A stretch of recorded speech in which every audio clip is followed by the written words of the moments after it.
Iron Robin has said he is leaving. Frank Ribery looks set to follow, so a change is about to come at Bayern Munich. But will two elderly statesmen leaving the squad mean a massive change is going to happen? Absolutely not. There are still loads of players who are absolute dead wood and need to be leaving the Allianz Arena. So that's what I'm going to do in the next few minutes. Give you 5 players who should be leaving to allow for a new era at Germany's biggest club. Now first off, and it's harsh to say something about someone who's given so much to the club. However, that will be the excuse that you'll hear a lot throughout this video, as well as a common theme in the nationality of these players. But for Manuel Neuer, it really looks like his time as a world-class goalkeeper is up. After injuring his shoulder back in April of 2017 and almost a whole year on the sidelines, he hasn't returned the same player. When he came back, he found himself in the midst of all the blame after Germany's disastrous World Cup. And as the season has started, well, things haven't gone too well for Bayern Munich either. They've conceded the most amount of goals in the top 5 of the Bundesliga with 18 goals. This is something that Manuel Neuer has to take a share of the blame for. Now there's no doubt he's a great goalkeeper, and he was even called the modern day father of goalkeeping by many in Germany. However, now he looks slow, less than agile, and certainly not the force that he was a few seasons ago.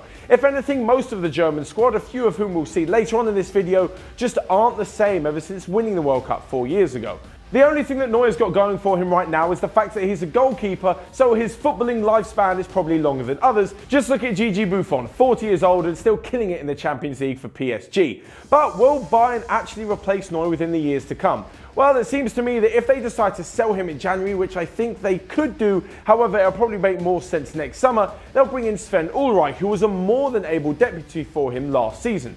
After a few years, Ulreich will probably be coming towards the end of his career, and that is where we could see, stepping up to the plate, wonderkid Christian Fruchtel. The German goalkeeper is only 19 years old, however has drawn massive comparisons to Neuer, not only in his physical stature but the way he plays as well. For those of you who play FIFA, you'll probably know him as the wonderkid who becomes ridiculous on the game, but for those of you who don't, keep an eye out and remember the name Christian Fruchtel. But on this quick point right now, I want to know, who do you think is the best goalkeeper in the world at the moment? There's a load to choose from, so have your say in this poll right here. Now, number 2 on this list and number 3 I'm going to put together, because all of the reasons I've got for one of them leaving are all of the exact same reasons that I've got for the other one leaving. And on top of this, it also proves a point just how bad Bayern Munich's defence is at the moment. As if it wasn't bad enough having one aging, slow-moving, out-of-form German defender, imagine having 2 of them at the back. Well, that's what Bayern have got with Mats Hummels and Jerome Boateng. Again, they haven't really been at their top form even since they won the World Cup 4 years ago, and the cracks really are starting to show in their game. With both of them reaching age 30 this season, it's not looking so good for them. However, for Jerome Boateng, it's only looking slightly better because for some reason PSG and Manchester United were willing to spend around 50 to 60 million pounds on him in the summer. For Mats Hummels, he wasn't so lucky, and it'll be rare to find a club that will want to pay 20 million for him at the moment. Hummels, however, really brought this on, and to be honest, I don't feel much sympathy for him. Over the summer, he was the first to come out and say that the young players in the German squad should show more respect and not be so cocky. However, he was the one who took most of the slack for Germany's disastrous performance, and now it's the younger ones who are taking his place in the squad. As for Jerome Boateng, he hasn't been seen near the squad in recent fixtures, and since the World Cup, Hummels and Boateng have only played together in defence for 1 game. That was Germany's 3-0 loss to the Netherlands in the UEFA Nations League, so it's no surprise we haven't seen that partnership for a few months now. As for who's going to step in and replace them at Bayern Munich, well, unfortunately, they're pretty short in the central defensive unit.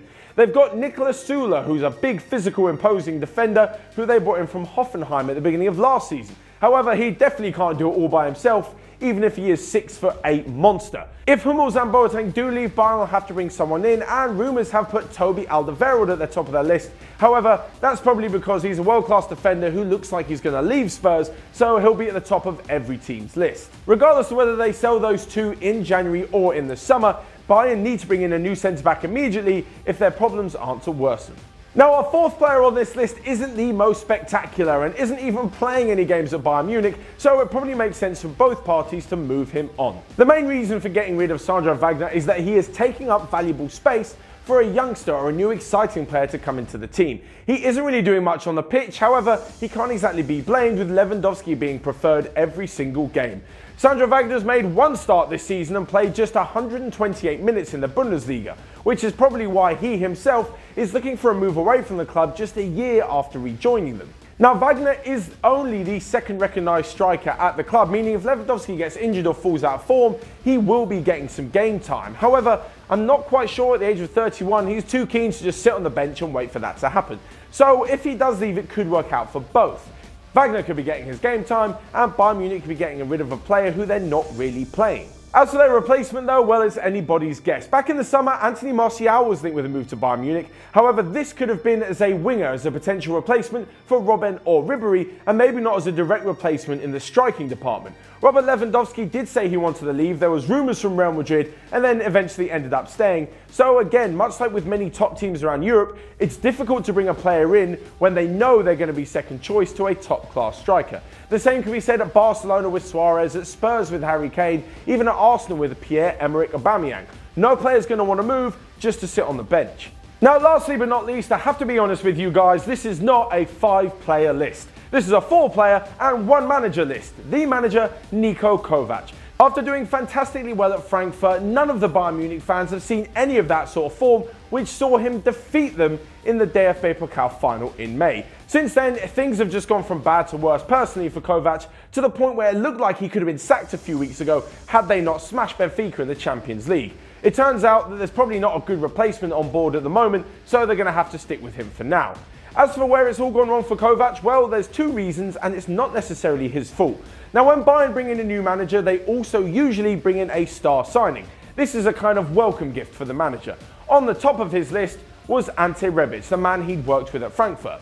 Bayern board failed to bring him in, and it looks like they weren't really backing him from the off. So a few months down the line, when reports of dressing room unrest where all the players are refusing to listen to him, can the board actually think that anything was going to go right in the first place? If you fail to back him, how can you expect the players to respect him and back him on the pitch? It's because of this that I think Kovac has just got to go. Now, I'm not the Bayern Munich board and I don't know who's available and who's not available. However, it looks like Arsene Wenger could be ready to work again from the new year. But with the way things are going, you're not backing Kovac, the players aren't believing in him, and you're not even willing to go out and buy the players that he wants. So what will this transfer window bring? Will the board go out and listen to Kovac and bring in everyone who he wants? I highly doubt it. If they didn't do it in the summer, they're not really going to do it mid-season, even with them sitting in 5th position and seemingly out of the title race in the Bundesliga. Now, it's nothing personal against Kovac. I think he could be a great manager, but it's just not working out, so I think he's got to go. So there you have it, my 4 players and 1 manager who I think should be leaving Bayern Munich in order for them to turn their season around. But what do you guys think? Let me know in the comments section below who should be leaving Bayern Munich, who they should be bringing in, and which potential manager could replace the almost outgoing Niko Kovac. Of course, you can smash the like button whilst you're down there and click here to check out all of the other videos that we've got going on Onefootball. But until next time, I will see you guys later.